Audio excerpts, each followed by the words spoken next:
Have you ever canoed down a babbling brook? No, but I have cried at a Taco Bell. Oh, same thing.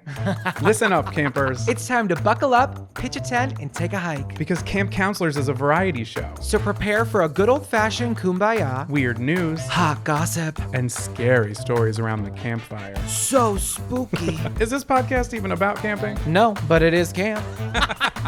This is Camp Counselors. Hey, happy campers! Welcome back to Camp Shady Birch. It is week 53 here at camp. I know, this camp is like Michelle Pfeiffer, that white gold. Jonathan was just testing the microphones and he goes, Michelle Pfeiffer, that white gold. You know when you're having a conversation with yourself in your head, almost like a podcast. I guess I just described a thought, didn't I? Yeah. Oh my God. Okay. Well, I was singing that in my head. And then when it comes out to you, not knowing what the hell is going on between these two ears, it sounds a little crazy. But to me, it was like, well, obviously, that's what he said. Do you think when Michelle Pfeiffer heard that Bruno Mars lyric, Michelle Pfeiffer, that white gold, do you think she was like, what do you think she thought? I think she thought, damn, nobody can talk to me today. Literally, if anyone were to ever describe me as white gold, especially Bruno Mars describing me as white gold, I would feel untouchable. I also wonder if they had to like pass that by her legal team. Yeah, but honestly, if they call me up and they're like, oh, can we say Zachariah, that white gold? I would be like, okay, this is silly. Obviously, you could call me in a song. Yeah. There's another song that mentions Michelle Pfeiffer in it. What is that? I don't remember. I'll have to look back on it. But like in the same kind of years as that, Michelle Pfeiffer got like two very notable shout outs. Michelle Pfeiffer is gorgeous. And I never saw Catwoman. It could be. Maybe they're talking about somebody else. No, baby. A different Pfeiffer? No, they're talking about the Michelle Pfeiffer. No, because she's stunning. Did you ever see her in Catwoman in the 90s? No, but I've seen clips. Exactly. So I know what she looks like, and that is white gold for sure. Yeah.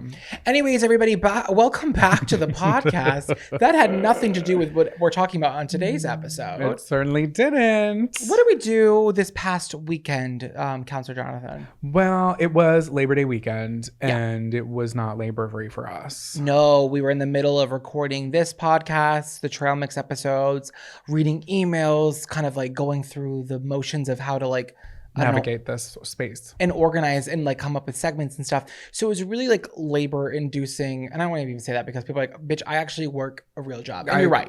I actually gave birth to a baby. Don't talk about laborious. Exactly. So you're right. But in our small corner of the world, it's what we do. It was a busy weekend. It was a busy weekend. So when Monday came around on the actual Labor Day herself, I looked at Jonathan and I said, if we don't do something that is not work related today, I'm going to freak out because all my friends have been at the beach and relaxing all weekend, as they should, as they deserve to, but I also want a piece of the pie. So the night before, we looked up like quick like day trips that were available that are near us, and one town sparked our interest. Beacon, New York. Beacon. Hey, can I get some eggs and bacon? Yeah. Oh, there's a beacon in the distance. That one didn't make sense. No. But Jonathan he'd already been to Beacon, New York. Yes. My friend Kiko suggested that I went to Beacon many moon ago. Actually, let me not date myself. A couple moon ago. I think it was my 25th birthday, I believe. I was just looking for something that was around the greater Philadelphia area, of course.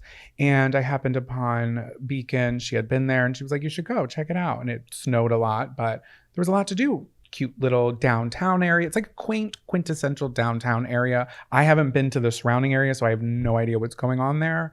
But yeah, I enjoyed my time there and I recognized it. So I was like, why don't we go? Because I thought it would be somewhere that you would enjoy going. Yeah, Beacon's like, it's a mountain town. It's like they have a big long strip and it's got a lot of restaurants and cute shops and some hiking. And we thought this would be the perfect Labor Day day trip. So we left at 7 a.m. We were up at 6. I love starting like a road trip, a day trip early. Yeah, when it's still like cold outside and the sun isn't really completely out. Yeah, it's a little dark, but it's like getting lighter and you're like, bitch, the early bird got the worm and I'm having a buffet right now. So we got on the road. We got 2 Dunkin' iced coffees. They were not good. As you know, Dunkin' can be hit or miss. Those were not good coffees. They love me. I love them. Not every time's gonna be the best, but that's fine. So we get on the road. We arrive at 8:30, a quick hour and a half trip, but also because there was no traffic. Yeah, it was windy and dindy over there. Oh my God, you're right. Because you're up in the mountains. So like the roads are not straight. They're crazy. They're a little gay. So they are a little gay, as are we. So we get to breakfast. We went to this place called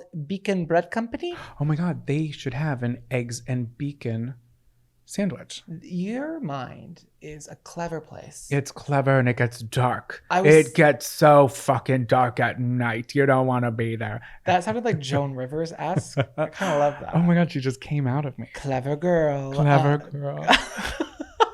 So we went to Beacon Bread Company, guys. If you're okay, this beginning of the episode is going to be like what to do in Beacon. So get your pens and pencils out. Yeah. So Beacon Bread Company, great place for breakfast. Very cute inside. Lovely staff. Yeah, I love the aesthetic. It was very like 1960s, 70s, Pinteresty. Yeah, I would agree. Yeah, so it had a good vibe to it. Breakfast was phenomenal. You know, when you're having those like really like creative breakfasts where you're like, I'm gonna get my egg plate, but I'm also gonna get a waffle. Like you don't do that all the time, but when you're feeling like this is a celebration, Yeah. like it was a special day. It was. So Why I got the not? waffle. Mm-hmm, you did. And I got a latte, and their mugs are huge. It's practically a bowl with a handle on it. It was giving Stars Hollow, i.e. Gilmore Girls. You hold it with both hands.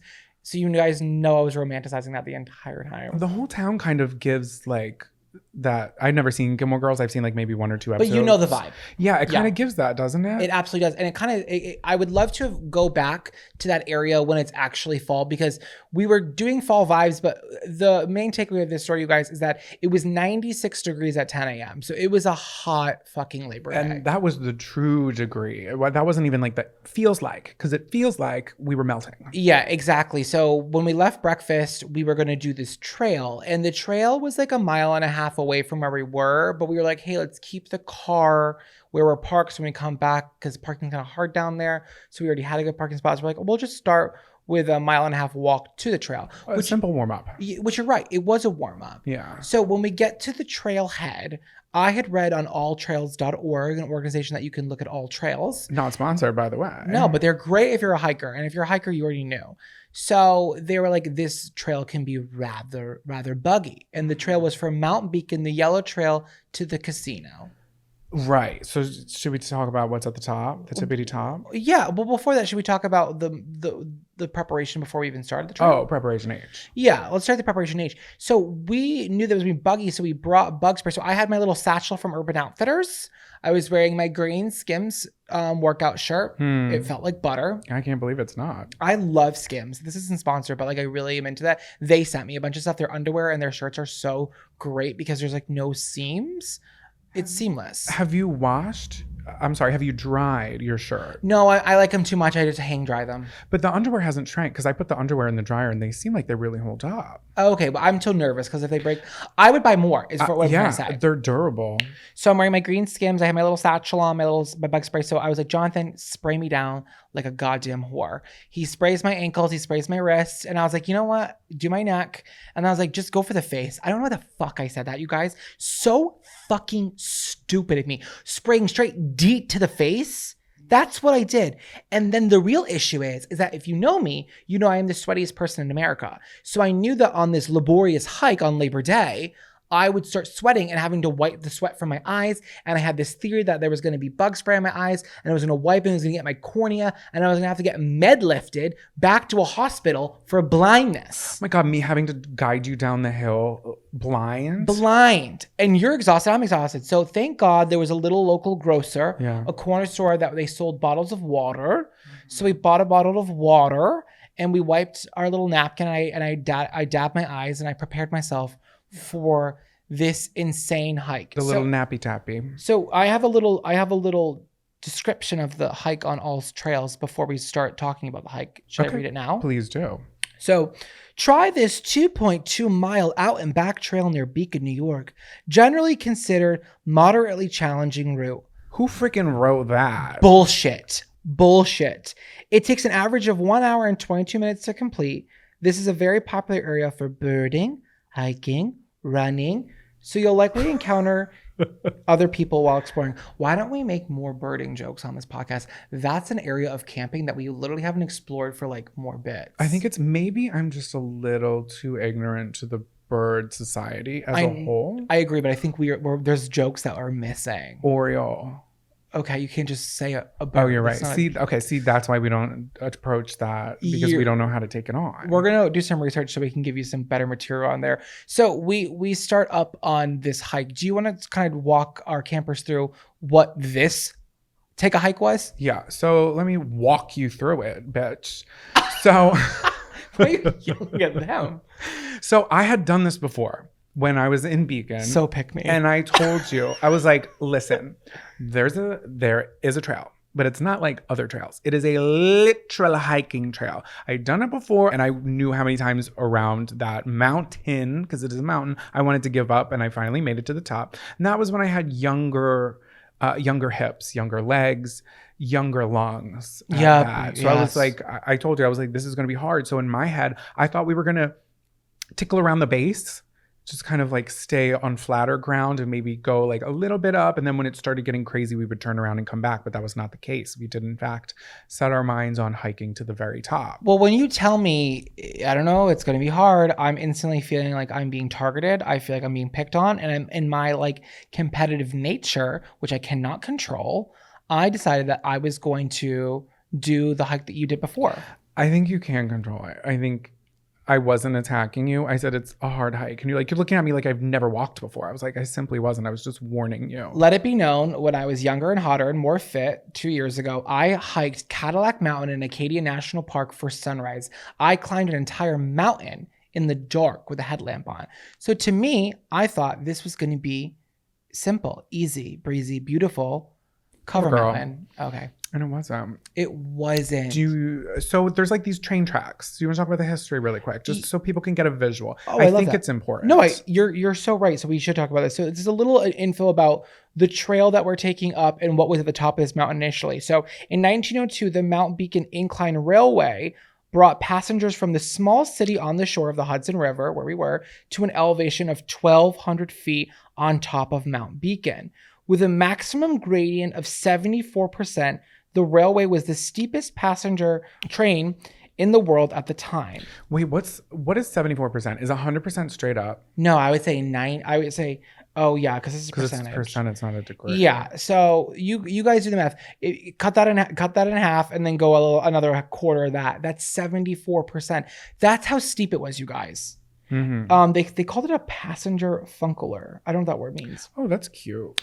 In its first year, the railway sold 60,000 fares, but by 1922, so 20 years later, the number had nearly doubled. No, So that's this was 2 years later. no, because it was 1902 and then Oh, 1922. 1922. Okay. Yeah. So this was like it was kind of like come up from New York, come visit Beacon, and then we'll take you on this crazy, like really steep train ride up to the top of the mountain where this is this casino and a hotel. Did you see a picture of what it used to look like? No, I didn't. finally fucking found Was one. it chic? It was fine. It was a nice little It was something to casino. do. Yeah, it was something to do. The view was great, I'm sure. Oh, did they have AC back then? I don't know when that was invented. When was HVAC invented? I don't know. Anyway, continue. So financial troubles eventually led to the end of the railway in 1978, while the abandoned structures were added to the National Registry of Historic Places in 1982. A year later, a fire blamed on vandals destroyed part of what remained. Today, the Incline Railway and Summit Building lies in ruins, while a nonprofit group is working to raise funds to restore them. Yeah. So it's ruins on top of this mountain, and that's what we're hiking up, a 74% incline. Well, that's also where the trail was, because the trail went up a really steep area, so we're kind of going sideways, but at that towards the top, it is hard as hell. Yeah, so we get working. The start of the trail, you guys, is just like a stairway to hell. It's like 100 steps up this like metal staircase. Probably more than 100. It was insane. I was already sweating. And keep in mind, guys, I'm wearing my light green Skims, as I said before, and where the band of my satchel bag is going across my chest, a giant wet sweat stain is already appearing 5 minutes into this trail. Yeah, it was like a birthday sash. It was a birthday sash of sweat. It was absolutely disgusting. And there's hikers in front of us, and we think, oh, like nothing's worse than when people are like a little too close to you. Yeah. And you're trying to pass, but you can't. Right. So that's in the city. It's easy because you're walking close to somebody, which we do sometimes. And I'm like, okay, well, this is kind of like awkward. We're walking around the same pace, but somebody's a little faster than the other. We can turn left. We can turn down a corner. On a hiking trail, Yep. we're all going to the same destination. We're all walking the same path. But they eventually passed us completely. I mean, like just completely like, left us in the dust because they had walking sticks. Yeah, guys, I've used a walking stick. I used it in Iceland once. It really helps. It really does. So we start going up these things called rock scrabbles. Scrabbles or scramble? Scrambles, sorry. Like Like, eggs. yeah, like scrambled eggs, but all rock. So the entire Scrambled eggs and bacon. okay, yeah. Scrambled rocks in Beacon. You better get Beacon Bread Company on the phone. If this isn't the episode title, I don't know what is. Okay, well there it is, you guys. Yes. So we're going up the rock scrambled eggs in Beacon, and we're taking left, we're taking right. We're trying not to twist our ankle. This incline is insane. We're sweating. We have to stop every 5 minutes. We're panicking. We're dying. People are passing us. We are so wildly out of shape, and we didn't even realize how out of shape we were. Well, yeah, but I'm also like people on the block call me Vaporella. Like I need to stop, but I just simply won't. Well, are you going to tell them what you kept telling me every 5 minutes of the trail? What? This is what Jonathan kept saying to me, you guys. I don't feel good. Okay, because I don't feel good. I have a medical condition that I don't like to talk about. And sometimes I pass out, and that's how I had stitches in the back of my head. I passed out in a pizzeria, very embarrassing, cracked my head open, like an egg on scrambled egg and bacon in Beacon. And that's just the similar feeling I get before I pass out it was the same. It was the same. So the first time he says, I don't feel good, I'm panicking. I'm like, okay, should we turn around? He was like, no. And then the second time I'm like, we should turn around because you don't feel good. No. But then every 5 minutes, he just kept being like, I don't feel well. I don't feel well. To the point where I was like, guys, what are we going to do here? Like, what would you have done? I'm like, at this point, buck up or let's turn around. I wanted you to be like, get in my satchel and I'll carry you down. The satchel could fit a small hedgehog and that's about it. I was already carrying your sunglasses. The small hedgehog is fat, then so am I. We wear the same size onesie. As you can imagine, this was a very painful hike up for both of us physically, emotionally, and for our relationship. It really tested us. It did. And then we get to the top, you guys. We are at where the old railway would have ended and let the passengers out. It's like an old building. It was getting like steampunk gears, like crazy. What would you call that? Like a little engine house? Engine house, but covered in graffiti. Yeah. And then Jonathan sits down. I'm like, let me take a picture of you. You made it. And he goes, don't take a picture of me right now. I'm like, well, this is where our relationship's at. I needed 5, and I needed that to be respected. Is that too much to ask? No, but if you're ever looking to like work on your relationship, might I suggest do not go hiking because it will do the polar opposite. No, I think we worked through it because when we got to the top, we did. After we settled our kettle for about 10 minutes, we then took in the sights, and it was gorgeous up there. You could see the whole like town. So the sights are gorgeous. We're taking pictures of each other, all sweaty, soaking wet in our shirts. We're running on endorphins. Yeah, because you finally made it to the top. But when you're at the top of a mountain after hiking, how long do you stay up there? Like, what is the respectful amount of time to be like, wow, this is pretty, you know? Well, for me, I could have stayed a little bit longer, but you're antsy and you love to be on to the next thing. So I was ready to go when you were, but also I wanted to get to air conditioning and to the bottom as fast as possible. I would say we were up there for maybe 10 minutes. Yeah, it's like looking at a nice painting in a museum. It's like, okay, yeah, I've seen it, you know? So we start our descent down to the basin. And this is when people say it's all downhill from here, why do they say it like it's a negative thing? Yeah, for us, this was a celebration to get down from here. Yeah, it was a blast and a half. Sometimes the peak is a lot of work and not much payoff. Yeah. So be okay on your way down if you're crumbling right now. But then of course we're on our way down and like we think we're the shit because we didn't think we would make it to the top. We make it to the top. We're on our way back down facing people who are going up. So we're like, you're almost there, buddy. Oh my God, the view, you guys are not going to believe it. Keep going. Almost there, guys. You're doing so good. Don't even stress it. You're almost there. And they're literally red like tomatoes, dead. And we're like, you're almost there. They're like, fuck off. We don't care. Like, meanwhile, we're walking in their way like, you made it this far. Yeah. Why turn back now? You're almost tasting the summit. I don't know. We were workshopping a couple ideas. Yeah, but we were walking down, almost rolled an ankle, had to catch ourselves on trees a couple of times. It was fantastic. It was well worth it, but we were just exhausted and sweaty by the time we got to the bottom. Almost rolled a couple ankles, saw some really cute dogs. Also, time-wise, we're at almost noon, like maybe 11:45 a.m. and we conquered the beast. Yeah, exactly. That was like our big thing. And then we've already burned 1,000 calories and it's before noon. Like I'm feeling like a fucking beast. Like you can't talk to me about anything. So then we find our way to we just wanted like a drink or a glass of water or something. So we end up at this place. It's called Happy Valley Arcade Bar. I love an arcade bar. I don't love an arcade bar. I don't need an activity while I'm drinking. The drinking for me is the activity. Yeah. But I understand why people do like an arcade bar. Like I'm not against against them. I don't need it. Yeah, it was cool. It was very like, I would say, true to the time of like the 80s, like the classic 80s, early 90s arcade games. And the drinks were pretty good. Yeah, there was a funny drink on the wall. What was it called? Sex on the Koopa Troopa Beach. How hysterical, you guys. I had my first pumpkin beer of the year. Congratulations. It's a really big accomplishment for anyone that's a beer drinker out there. It's like, when is the right moment to crack my pumpkin cherry again? And I thought this was the moment. I think it was. Because even though it wasn't like fall weather, it was a big accomplishment. I wanted an ice cold beer because I feel like after something laborious, like I don't want a Cosmo after I go hiking. Yeah. I want the taste of America. Mhm. I want a goddamn beer. Right, you ordered it without the cheesecake rim. Yeah. Ew. What is it? I don't even know. What was it? So Caramel? feral for you to say a cheesecake rim for a beer. What is I would it? try it though. I would try it too. Damn, that sounds good. It was a Southern Tier pumpkin beer, which is the best pumpkin beer in my opinion. So if you're into pumpkin beer, might suggest Southern Tier pumpkin beer. Top tier. It's top tier. It is. It's top tier Southern Tier pumpkin beer.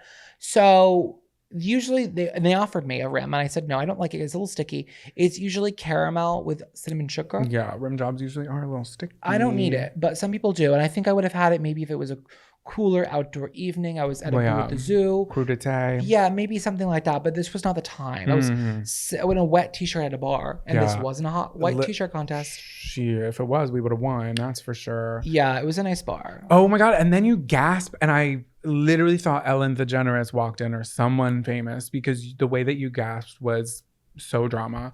I'm like, what? And you go, do you know what that is? There was a Fix-It Felix Jr. game. That is so hard. Fix-It Felix Jr. Fix-It Felix Jr. So, have you guys ever seen Wreck-It Ralph?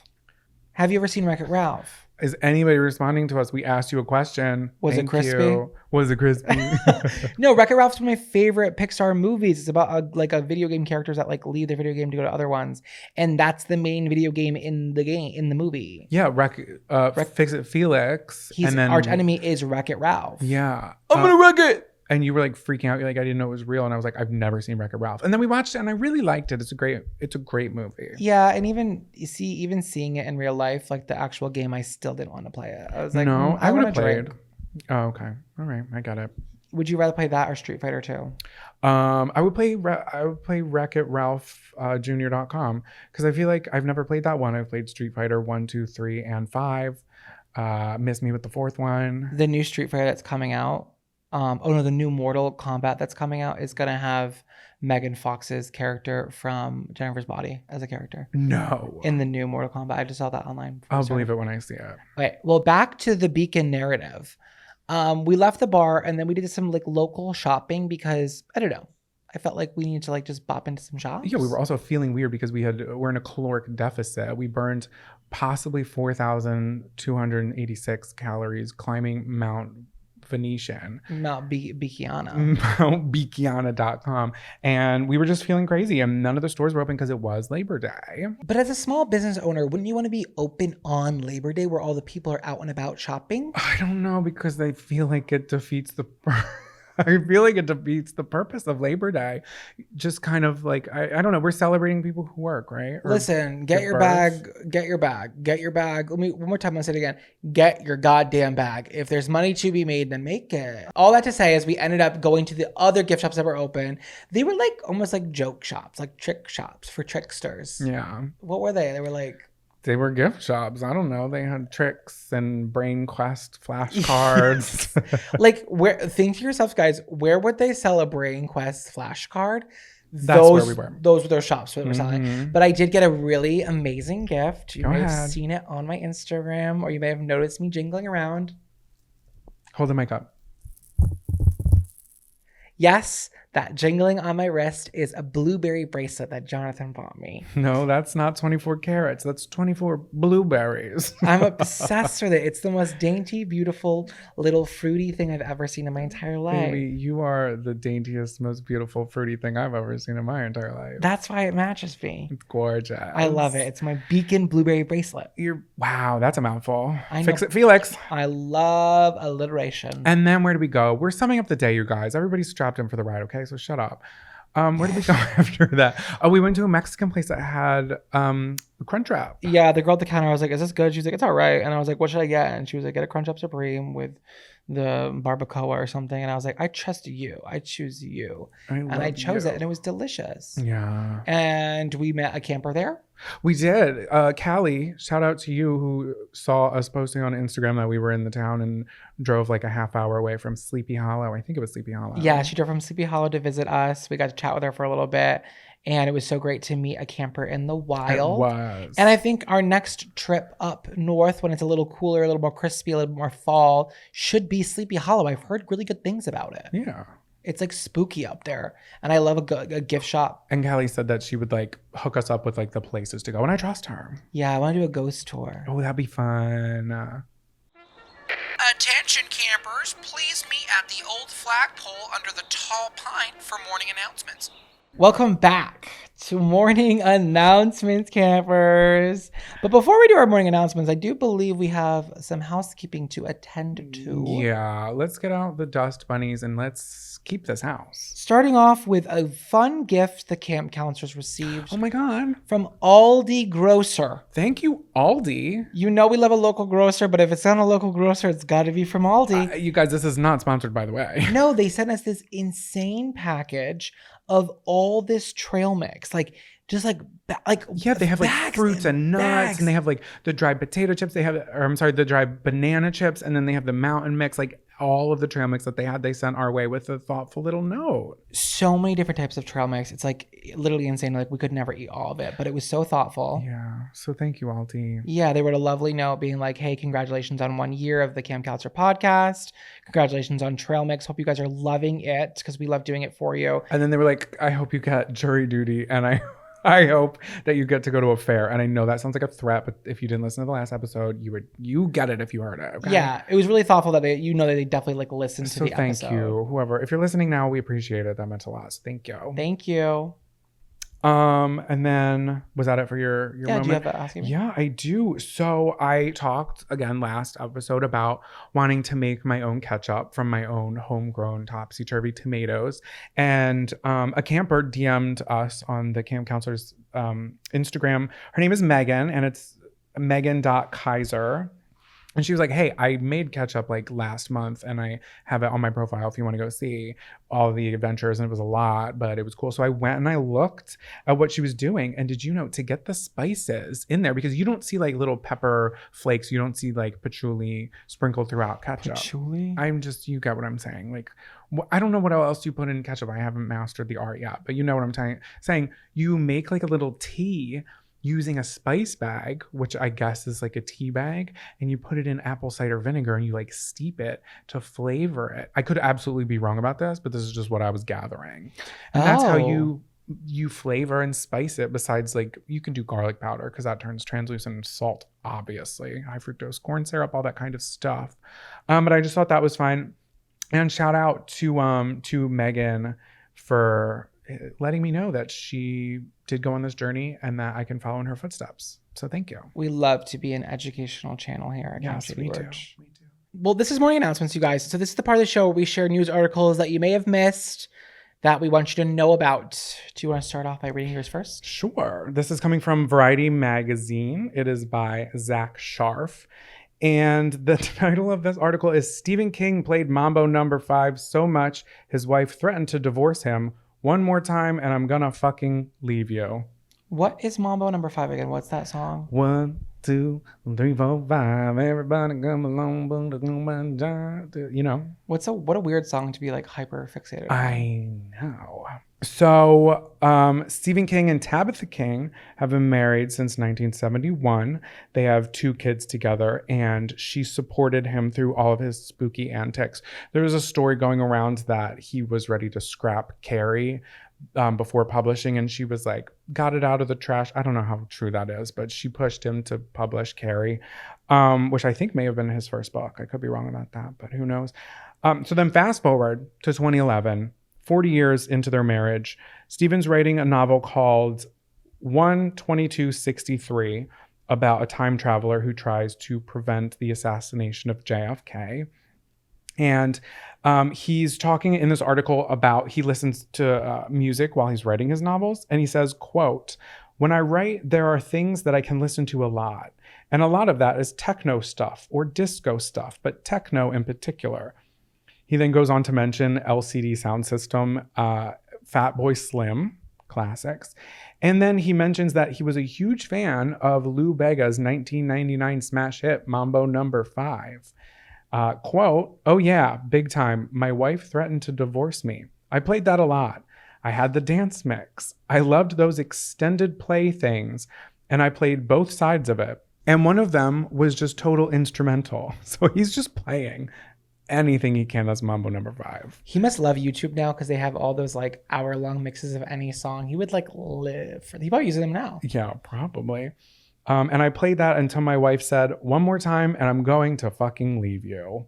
That's pretty much the end of the article, but I just love to think that as we're terrified, like reading or watching Gerald's Game or The Green Mile, he's just listening to like, "Be my love, I wanna be my love," while he's writing it. What a juxtaposition to like who he is as a person. I know. What is your favorite Stephen King story? I don't know if I actually read any of the books, but I like It. I like the classic It. What about you? I've never read any of them because I'm not into spooky genres like that for books. But I'm a Carrie girl. I'm a Carrie head. Through and through. Anyone named Carrie, I love. Carrie Underwood. Carrie Bradshaw. Oh, classics. I think that's Carrie Prom Queen. yeah. So yeah, that's about it from me. Thank you for listening to my morning announcement. What have you got for us? I have an article from CNN by Leanne Collerin.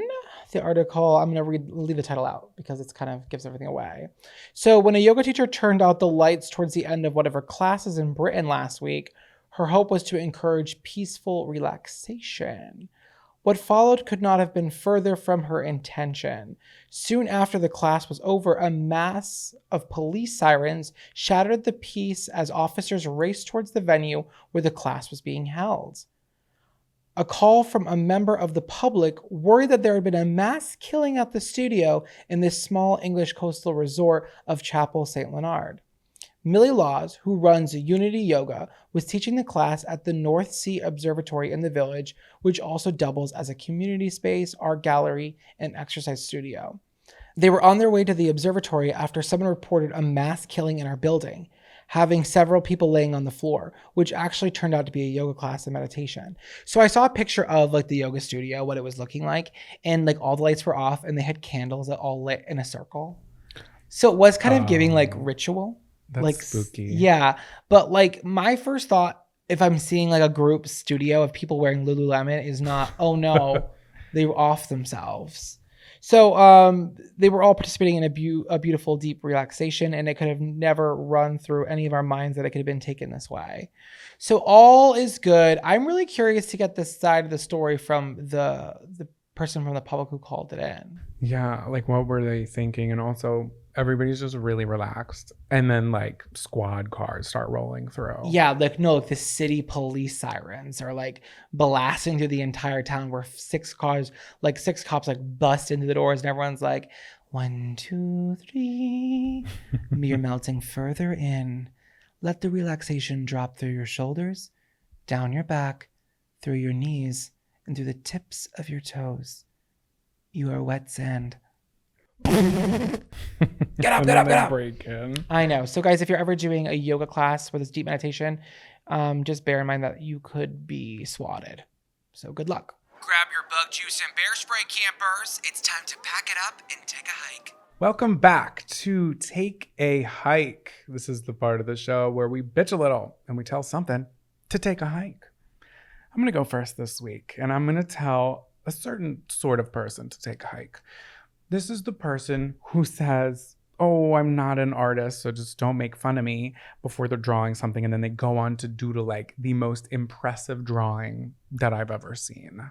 Someone fishing for compliments, you would say. Somebody fishing for compliments. This is not an ingratiation station, and I am not interested in seafood today. So you can keep fishing. You're not going to get it here. It's the person who's shading in like a clavicle, and they're like, "I don't know if this is anatomically correct." Bitch, you do. Yes, you do. So you can go Vincent Van Gogh, fuck yourself. I've always been really jealous of people who are very artistic. Yeah. But I do have a story to tell. Okay. I think I might have to tell this on the podcast. I'm not sure. I talk a lot. I can't stop. I was in 5th grade with my favorite teacher that I mentioned in a previous podcast episode, Amy. Miss Amy was my teacher, and I'll never forget, we did an art project, but I can't remember the art project, but mine was really good, and I knew it was good. Like, I knew I slayed it. Like, I slayed it. And I walked around the classroom, I'm not joking, and I kept showing it to people and being like, what do you think? It's not that good, is it? I tried. It's okay. And everyone was like, no, Zach, that's amazing. I knew it was. I was hopping left and right through this classroom asking everybody their opinion on it.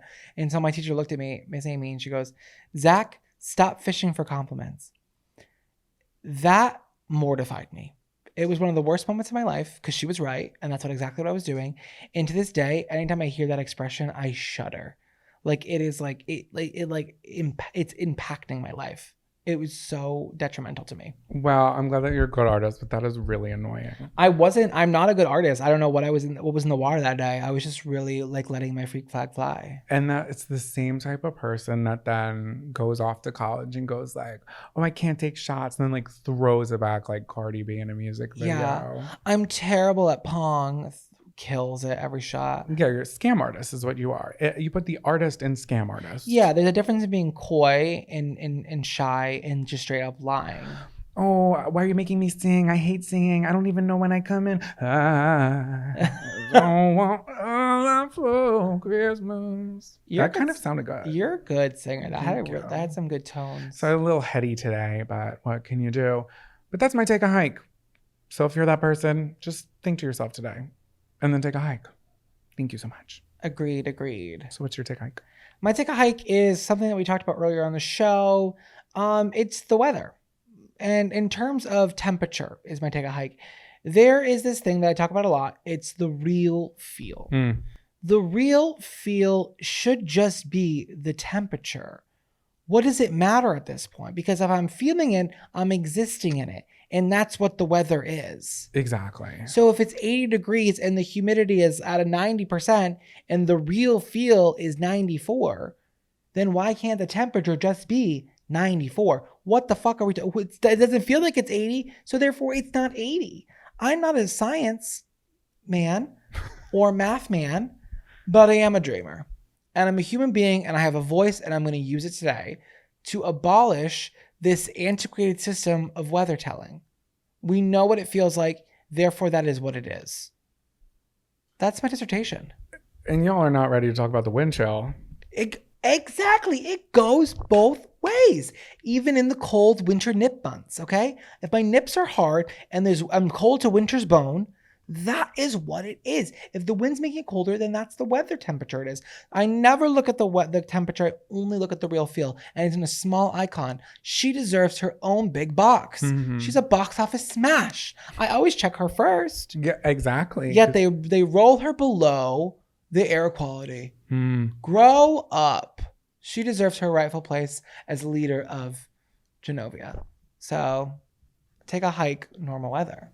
I love that. And also the rain, it's like 40% chance of raining. Bitch, is it raining or not? You can't be so iffy. Yeah, meteorologists need to figure it the fuck out and clock the fuck in. And then they're like, oh no, it just means it's 40% of the area. It's like, well, no, my phone knows exactly where I am. So what's the chances? Yeah, ever looked at Find My on the iPhone? It knows what corner of the house you're in, but you can't tell me where the rain's gonna start. Figure it the fuck out. Please. Take a hike.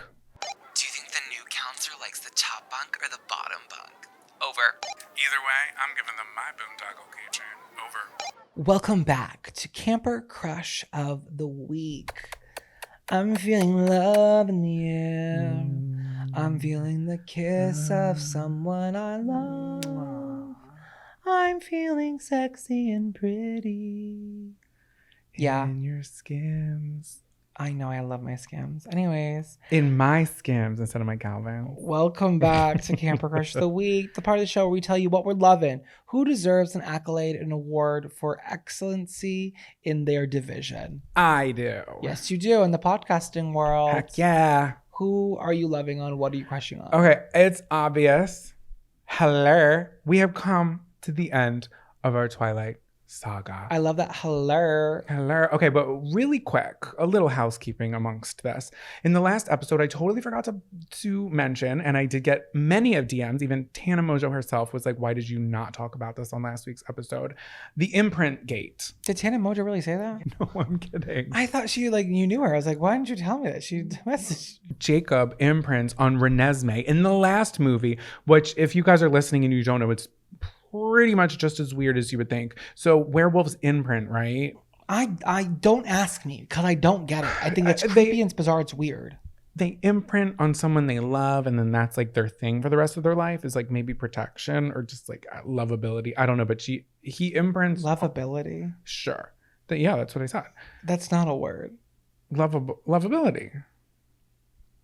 Merriam-Webster, where are you?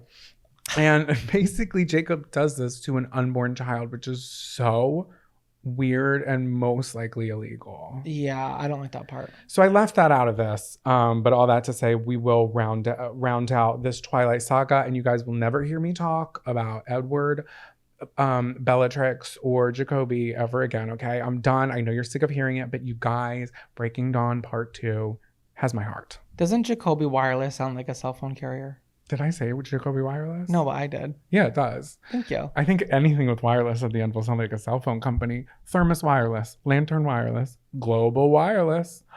Oh my God, Binocular Wireless. You're killing it. God, these are all trademarks, by the way. Thank you. There's timestamps. This is in the public. Let's talk about Twilight. Okay, so the movie picks up where the last one left off. She opens her eyes. They're red. I give you Oasis. Obviously, she's become a vampire. And now that she's a vampire, she has to eat her first meal. Her first meal is a bobcat. Yeah, interesting choice for a feline. Not chicken, bobcat. What's your name, B.O.B.? Is that I calling you Bob? Bob. So then it got me thinking, if I was a vampire, what would my first meal be? Do you have something in mind? A raccoon. Oh, accessibility. Yeah, I think they're overpopulated right now in most regions of America, and I wouldn't feel guilty about it. You could do a rat too. No, that's dirty. Oh, I guess it is dirty. You're a dirty, dirty rat. Well, raccoons are trash pandas. That's all they do. Listen, how about we hear yours for you rip apart mine? I was going to say like a crocodile or something, because I feel like they're mean and they always win in fights. So you're a vampire in the Everglades, just say that. Yeah, I'm a vampire in the oh my God, not Princess Goral listening to this like, okay, wait, I take it back. Not a crocodile. I don't know. That was my only answer. So that's kind of just what I was thinking of. I don't know why it had to be an animal. Oh, because she can't eat humans, obviously. Sorry, I'm new to this. Then we meet Renesmee. Absolutely terrifying baby. It's giving Polar Express. Yeah, the CGI was not popping off with her. I also saw like a doll that people had, and it's a really scary looking Renesmee. And I guess that just didn't make the final cut.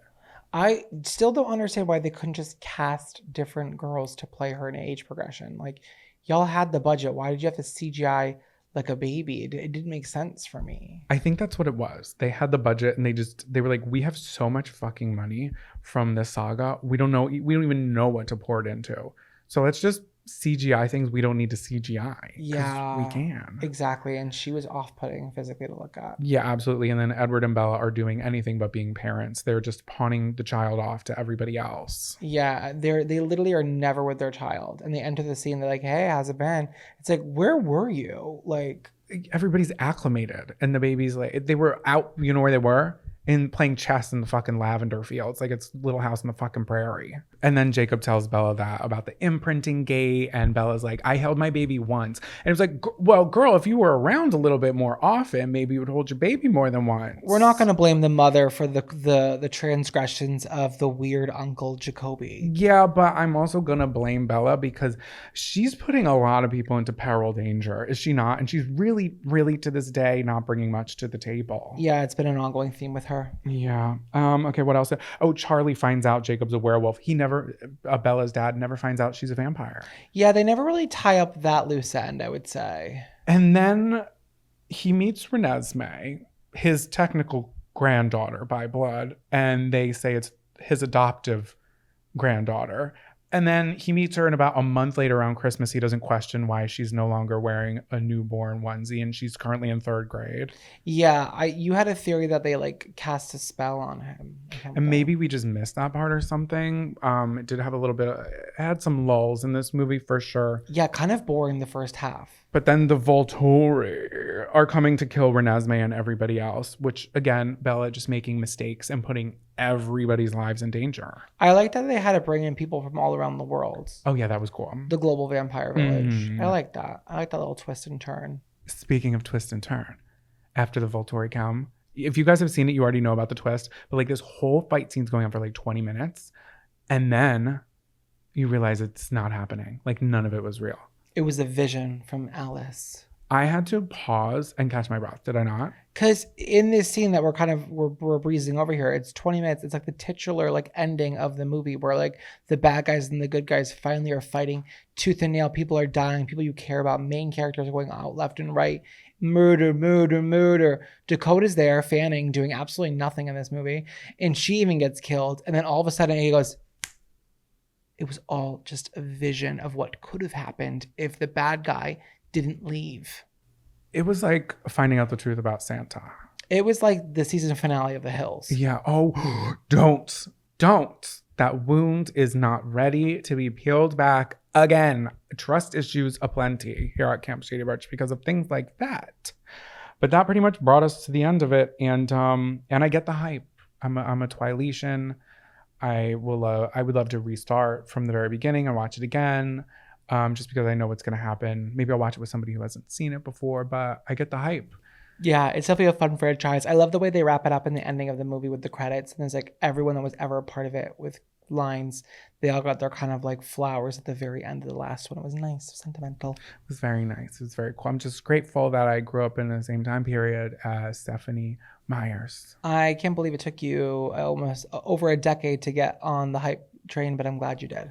It's been over a decade since part 2 came out. I know. Yeah, but I finally watched it, guys, and I'm gonna shut up about Twilight. But if you guys see, all of the campers are sending me so much Twilight memes, and I love it because I'm in this moment. So keep sending them my way. Thank you.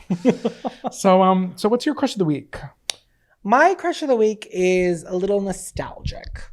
A trip down memory lane.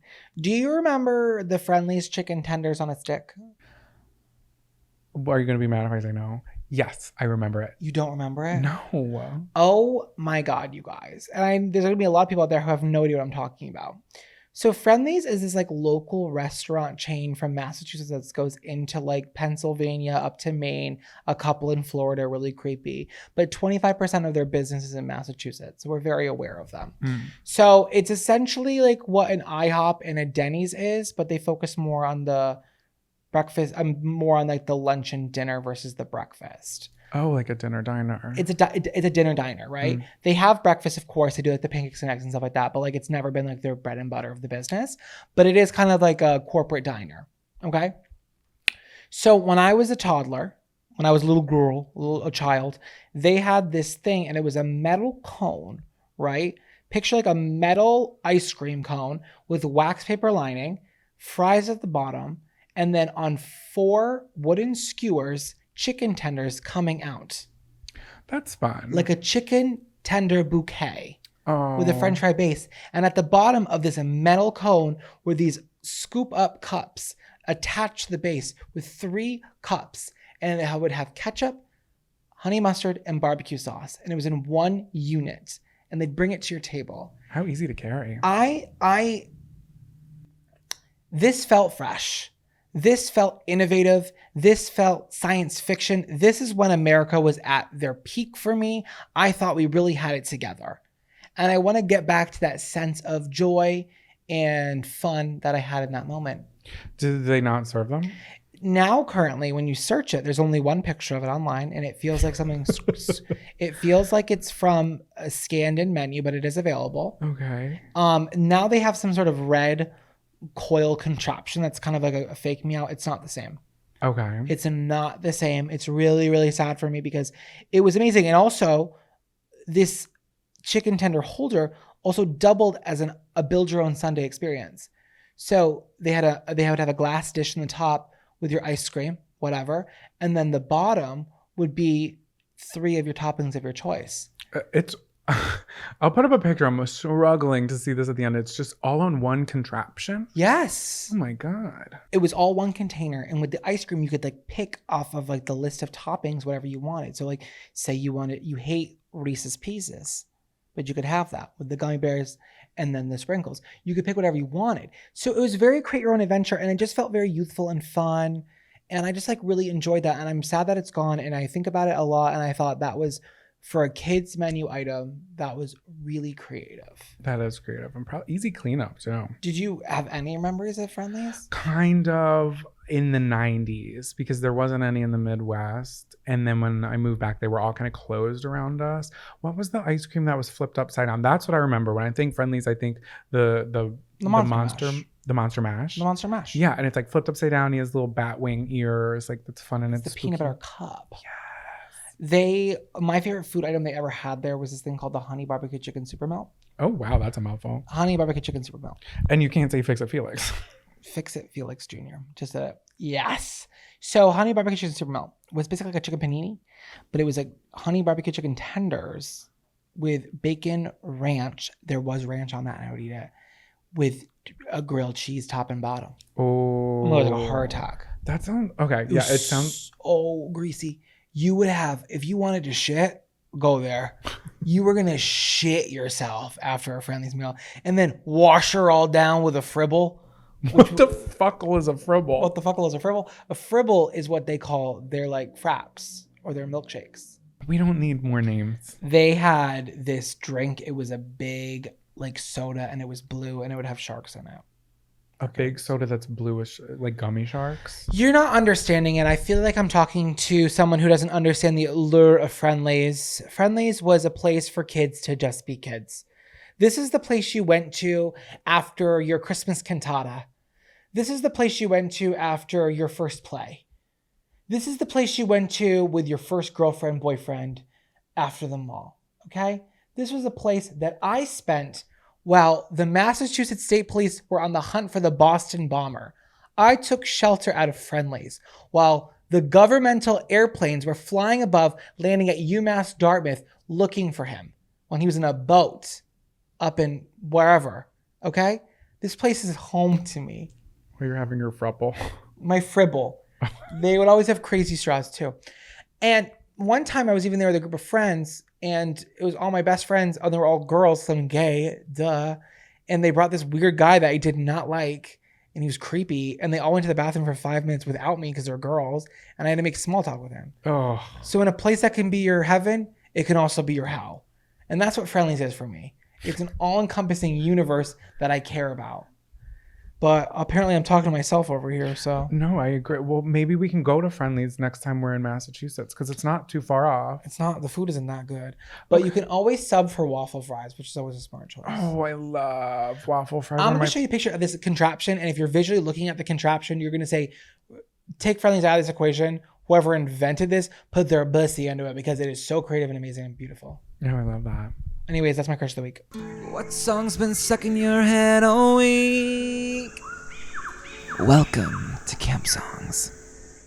Welcome back to Camp Songs. This is the part of the show where we tell you what songs have been stuck in our head all week. And we do have a playlist you can listen to for free. Thousands of campers have now downloaded it. Can you believe that? I can believe it. It's a good playlist. Yeah, you can listen to it on Spotify for free, or if you don't have Spotify, it's on YouTube for free.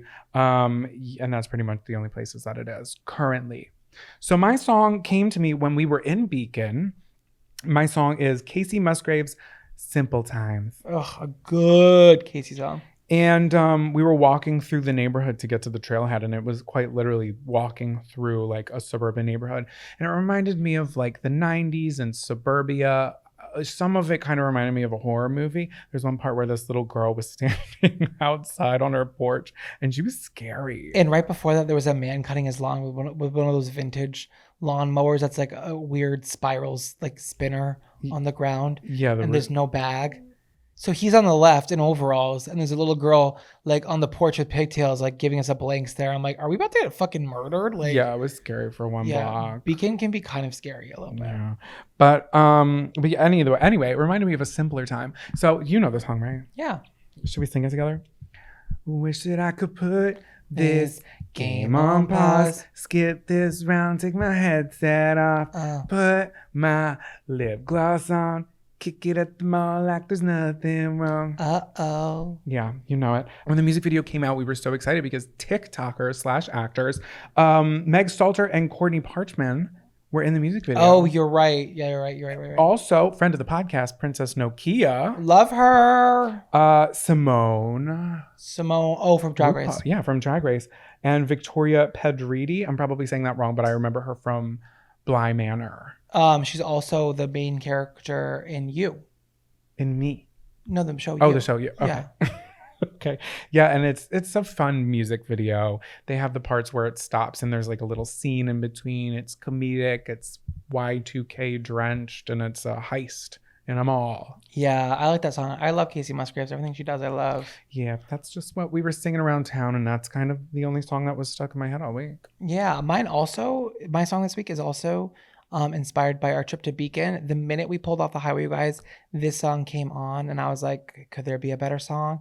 And it is Sweet Pea by Amos Lee. Oh, everybody knows this one. Sing a little ditty. Come on, don't be shy. Sweet pea, apple of my eye. Ding, ding. Don't know when and I don't know why. You're the only reason I keep on coming home. My tonality on that was chillingly good. Oh my God, Tonal the Tiger. So Amos Lee is the artist's name. The song is called Sweet Pea. It came out in 2006. It was his like second album called Supply and Demand. And this song just like feels like a fresh cup of coffee. Feels like morning. It feels like a warm hug. It feels ultra comforting. It's easy listening, and this is by far his most successful like commercial song. I feel like he had some other really bigger hits, but I wasn't really familiar with them. Yeah, I'm not sure about Famous Amos. Oh yeah, Famous Amos. I'll give you a little backstory. I think it's interesting. He was born in Kensington. Philly? Yep, in the 70s. Left to live in New Jersey for a little bit. Came back to Philly area. Was a second grade teacher. Also bartending at a music venue. Would do opening acts for some people there and got discovered. And then got signed by Norah Jones's label. Wow. So Norah Jones heard him, like his like samples come in, and she was like, I love him so much. I want him to open my tour. It is Norah Jones. Yeah. So he went on to open for like a ton of other people, including Bob Dylan, Dave Matthews, Paul Simon, Van Morrison, like did all their openers. Classics. Like Wow. huge acts. His voice is really good. It's kind of like bluesy, like kind of funky, very like chill. He had some other songs, like a song called Colors was in Grey's Anatomy. But this song is the one I know the most. And it actually was featured in a popular commercial. And I think that's probably when I first heard it. Kai Gas. It was in 2009. iPod Mini. It was not an iPod commercial. Wait, give me one more guess. I don't know. It was a wireless commercial. Oh, Singular Wireless. No, it was AT&T. But it was a cell phone I was company. going to say Jitterbug next. So I'm going to describe the commercial to you, and I want to see if you remember this commercial. Okay. So this dad is at home with his like young like toddler daughter and like his wife, and he's packing to go on an international trip. Like Edward. So he gets in the taxi. He says goodbye to his wife and his daughter. Gets in the taxi or whatever, his car, and opens up his briefcase on his lap, and he discovers a stuffed monkey while the song is playing, and then proceeds to go on his trip, and he takes a picture of the monkey in front of Big Ben, and then again in the boardroom, and then the last shot is the monkey sitting on the briefcase in the driveway, and the mom and the daughter open up the email, and they're like, that's our house, and then they go outside, and the dad's in the porch like, and it's like, Sweet Pea. It's like Flat Stanley. Why am I crying again? I don't know. Literally, that not the like ad agency that made that ad being like, we fucking still doing it, bitch. No, and it's like obviously it's like AT&T, keep it connected. But he wasn't texting them; he was emailing them. Yeah, no, that's cute. Well, he was taking a picture probably with his wireless provider. You really are sobbing right now. I know, it's cute. I have goosebumps. Do you remember that commercial with the monkey? Yeah, I do. It reminds me of Flat Stanley. Did you ever do Flat Stanley? I never did it, but I was jealous of people that were doing it because I knew what it was and I wanted to be a part of it. My uncle took Flat Stanley to China, and he sent me like 100 yen, $100 yen. And you could not tell me shit at Woods Creek Elementary School, Crystal Lake, Illinois, District 47, because I thought I was rich. I was like, oh, I'm rich in China. You know how people are like, oh, my band is famous in China. My band is huge in China. I was like, I'm rich in China. Like, don't fucking talk to me. And then, I find out that it's really like $1 or $2. But at the same time, yeah, I still remember that feeling because of Flat Stanley. Yeah. Was it Flat Stanley just like a specific person, or could you just do it for anybody? I guess you could do it for anybody, but we read the actual book Flat Stanley. I forget how he got flattened, but he like traveled around the world, and we made our own Flat Stanley that was us, and we're supposed to send it to someone. And my uncle was nice enough to take it around on his, because he was traveling for work a lot. And he would take it around and just do the thing. And he wrote me like a letter of all the adventures him and Flat Stanley had. And I was like, you guys are not going to freaking believe where my Stanley's been. China. Oh, you went to Idaho? That's cute, Miranda. That's real cute in this time zone. Okay. You're vicious. I was a little bit. I was in survival mode. Okay. No, babe, it's funny. I like love it. I love it. Well, that's a great song. I like it. A fantastic song from the both of us. Thank you, Casey. Thank you, Amos. Thank you, campers, for tuning into another episode of Cam Counselor Podcast. Now with Monday episodes, Trail Mix, so make sure you're tuning in twice a week. The Patreon is also available. You can send in your stories for us to read on Trail Mix. Lots of ways to connect with us. The Camp Shady Birch community is evergreen and ever growing, and we're so grateful to you guys. So with that being said, lights out, campers.